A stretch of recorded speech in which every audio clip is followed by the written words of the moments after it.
Perfect. All righty. Well, for those of you who do not know me, my name is Courtney Mendoza. I use she, her pronouns. Thank you all for being present and coming to our second of 3 planned street law trainings. We're very excited to continue this program. This is our second year doing the program. Last year was a little bit more of a trial year. So this year's the inaugural year with structure and the planned lesson plans and getting the calendars from the teachers and hoping that we can grow this program moving forward. But before we talk a little bit more about the program, I wanted to just reflect on a little bit about why we're here. And I wanted to just review the mission statement of the DEI committee, as well as the mission statement of the street law program. So the DEI's mission statement is the purpose of this committee is to increase diversity of the CCBA members and explore ways to address equity and inclusion within our legal community. We recognize diversity in all its forms as necessary to ensure the integrity of the legal profession and to effectively champion justice. So the DEI committee within the CCBA has this goal and their purpose set out, and part of that, part of our process for achieving those goals are through the street law program. The street law program has its own mission statement and its own plan moving forward. So that mission statement is the CCBA's DEI street law program seeks to spark legal interest in historically underrepresented youth who may not otherwise have had access to information about legal careers and/or legal opportunities. We will do this through empowering exploration of a career in the legal field, engaging in positive and thought-provoking conversations with members of our legal community. In turn, we hope to foster better relationships between Clark County's legal professionals and our community's historically underrepresented youth. Our overarching mission is to create a homegrown cohort of youth from diverse backgrounds who will want to be involved in the legal profession in Clark County. So that's a big part of why we are engaged in the street law program. We are hoping to get judges and attorneys engaged with children, specifically high school students for now, but we're hoping the program can maybe grow even further. But we're looking at targeting those traditionally underrepresented youth in some of the more less resourceful districts for now. We're hoping to expand, but we'd like to get these folks integrated with legal professionals in a positive way at a young age and hopefully get them excited about joining the legal profession. At this point, our street law program is offering 3 streamlined lesson plans. So those 3 lesson plans, the materials, Lisa dropped the Zoom link in, or the Google Drive link in the chat that has all of the materials that we offer. The 3 lesson plans include First Amendment and cyberbullying, Know Your Rights, and Search and Seizure. Each of the 3 lesson plans are a 50-minute lesson plan, so it's designed for their 50-minute or just under an hour class times. The idea would be that the teacher will select which lesson plan they're asking to be presented, and then the volunteers can then sign up for whatever lessons and class dates and times work for them. So if you want to sign up for one or more than one, you'll know which lesson plan is being requested of you and which day and time and the teacher and whatnot, and you'll have all that information.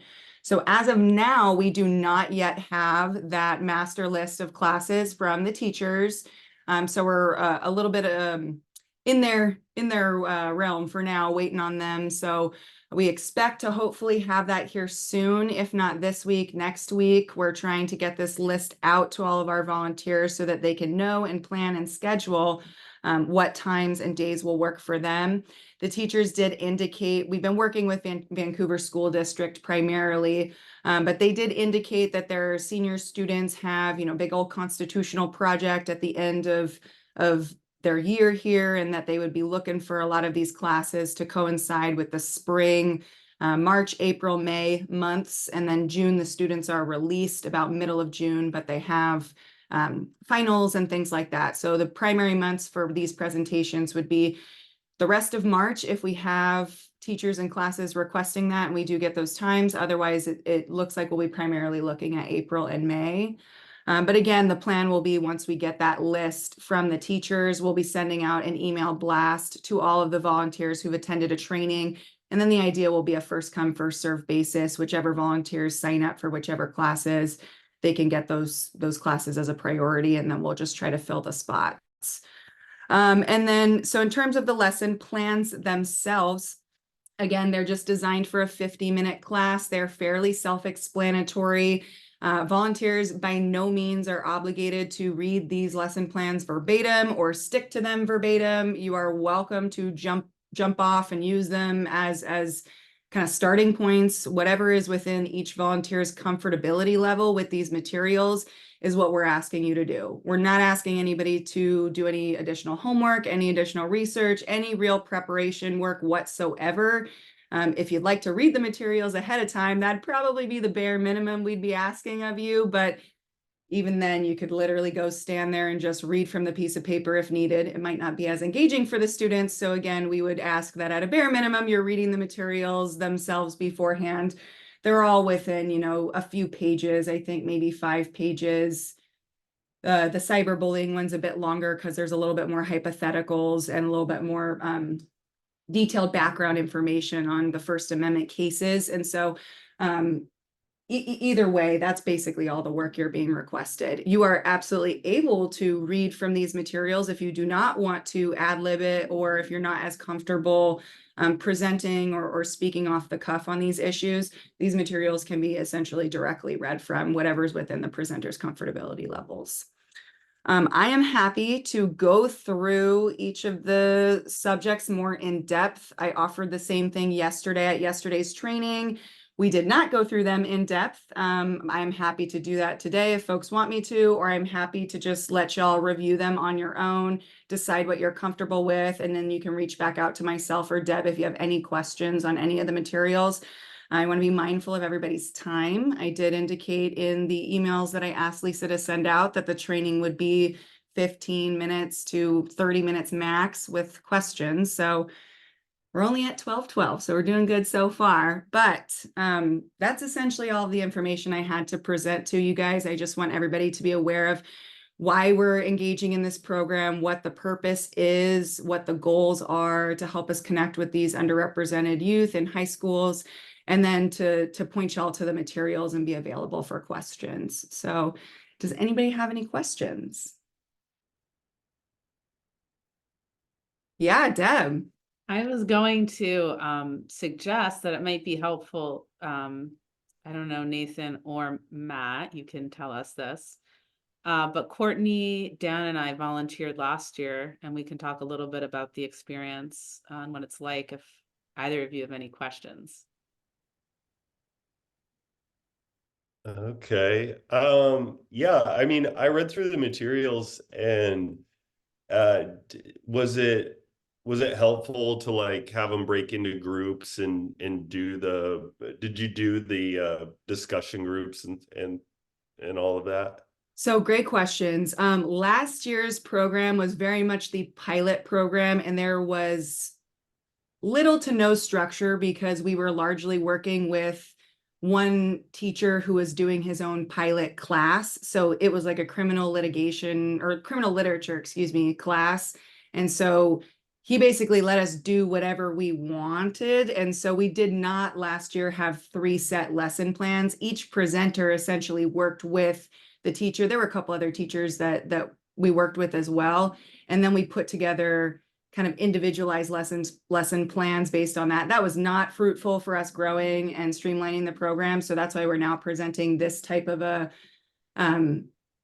more like formatted approach. But I personally did do this approach. I drafted the Know Your Rights and the Search and Seizure materials, and I drafted these materials based on how I presented last year. And so it was conductive. It worked for me. It worked well with the students that I had, where we basically just kind of talked a little bit overview about the law. I tried to split the class in half and then ask them, you know, yes or no questions, or ask them to come up with arguments on both sides if they could, or then I'd, you know, swap sides or have this side do argument A, this side do argument B, and just kind of see if they could come up with arguments. And then we went over the law a little bit more and answered some questions. And I think the back and forth and the putting them into groups, I think at one point I even broke them down into even smaller groups than just in half and had them chat amongst themselves, and that was helpful. kept them more engaged. But it worked well for me, and I think we're hoping it works well again. But also, if it doesn't work and you're in the middle of the class and they're not engaged, you are welcome to deviate from this and change it up. But Dan did something entirely different than what I did. So Dan can also share about that. He worked with one teacher specifically, and it was not this pilot program teacher. Yeah, I didn't, who is the pilot program teacher? Is it Is Brian. Yeah. is it Brian? Okay, so I did honestly what I did ran the entire spectrum. So with Brian, honestly, I came up with a hypothetical that, and it was almost like a ice-breaking exercise we did at law school orientation, where it was this hypothetical where we have to leave planet Earth to go colonize an entirely new world where there are, obviously you're in a new jurisdiction, new laws, there's no laws, and then we land on the planet, and then one person kills another. And then the question is, how do we handle that in terms of, is this person guilty of any crime, since it hasn't really been passed? It's not a law. There's nothing on the books. We don't have no idea of the punishment. So I split them up into groups and have them be a prosecution, defense, and set up almost a mini tribunal. And the kids were engaged at the same time, and I taught them some lessons like origins of law, like natural law, common law, all this sorts of things. So that was helpful and it was interesting, but at the same time, I felt like we just kind of spun our wheels. But the kids had fun. With the other teacher with Fort Vancouver, I think she was going to reach out to me, but I haven't heard from her. I don't know where she is now, but I helped teach a block on Korimatsu, and that, how it led into some of current events. But then I got brought back, and this was really kind of more, I guess, what we're doing now is I downloaded a lesson plan from UW Street Law, all on search and seizure. And I found that was probably the most effective class. And we did that. I did that for like 3 different classes that day. And essentially we had a fact pattern, and then I'd have the kids break up into kind of voting groups for each fact pattern. Basically strongly agree that the search or seizure was constitutional, somewhat agree, don't have any idea, somewhat disagree that it's a lawful search, and strongly disagree that it's a lawful search, basically saying this is a total violation of someone's constitutional rights. And I had them basically break off into those groups, discuss, and then they would advocate and pick a spokesperson. That kept them most engaged because, one, they're standing up, moving about the room, rather than just sitting in their seats. The times where like I was kind of teaching a lesson, I honestly half the class fell asleep. Maybe that's an indictment on the subject matter. Maybe it's not on me, and I don't know. I thought it was a pretty good PowerPoint, but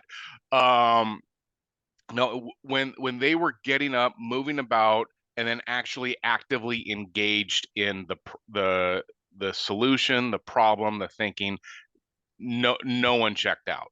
Everyone was fully engaged. So if there's a way we can incorporate that, where you have them stand up, they get some public speaking in, they get some advocacy, they get some critical thinking working. If you can do that, honestly, the time flies by too. Yeah, thanks, Dan. That's a really good point to also bring up. I know something that happened fairly often last year as well is there's differing levels of engagement of these students, even within the classes themselves. And so you may have students who are just not paying attention at all. They're listening to music. They, are fully checked out. There are some that, while I was presenting, literally just got up and left the class and were in and out of the class freely, it seemed, but I'm not their teacher. It doesn't matter to me. So I'm essentially turning to the teacher to make sure that they are properly addressing any student issues. But otherwise, yeah, I second everything Dan said. The more you can get them engaged, moving, split them in half, but make them stand up and walk to different sides, or make them change seats or something like that, can be really helpful. Did you have a question too, Nathan? I saw you had unmuted. No, I didn't, but I figured I should turn off my videos. Kind of like more conversing after that, or turn off my video. So yeah. No, but that was my question essentially, is how much to build into the lesson plan for engagement, and you guys kind of answered it in the response to Matt's question, which, you know, it's going to vary immensely. And there may be a situation too where you just have the class that's really not engaged and you fly through the materials, you read through them, and it's only been maybe a half hour and you're already done because they're not engaged. I really defer to the volunteers at that point. I think you can attempt to stay engaged, answer some questions, talk about your personal practice or other things like that. But you can also just end the lesson early and let the teacher know, you know, thanks so much, but Okay. see you next time. I really is going to depend on your students, but it's very flexible. The idea with this year is that we get substantial feedback from both our volunteers and our teachers to know if this program is working with this type of structure. And then ideally, if these lessons are helpful, good, the students like them. If they're not, we want to add more, change them, or swap them out or update them. But we're hoping this will streamline our ability to grow into more school districts moving forward too.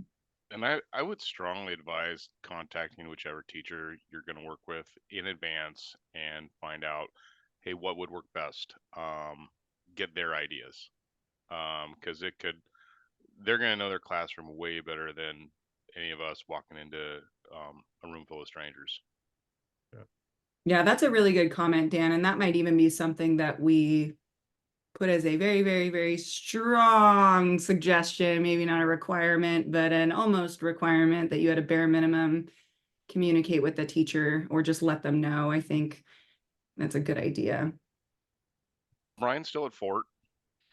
It's a great question. I honestly do not know. Because there are some logistics too with high schools showing up as a non-employee, a non-staff member that you got to check in. So knowing what time to be there, so there has times that potentially you need to get escorted to the classrooms.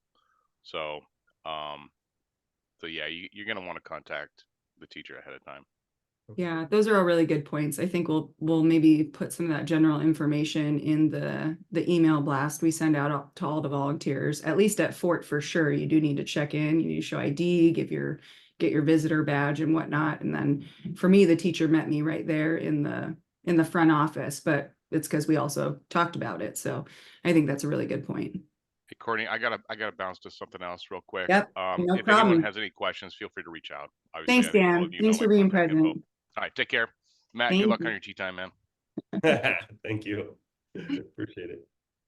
Well, other than that, did anybody else have any other questions or thoughts? Deb and I are happy to answer any other questions you guys might have. I don't. Alrighty, well, we are still under that 30-minute mark, so I'm gonna hold us to it. I will let you all go. Thank you again for being present. Reach out to Deborah if you have any questions, and then we'll let you know as soon as we get that list from the teachers about class times and subjects. Awesome. Thank you. All right. Thank you. And thanks Have a good rest of your day. Bye.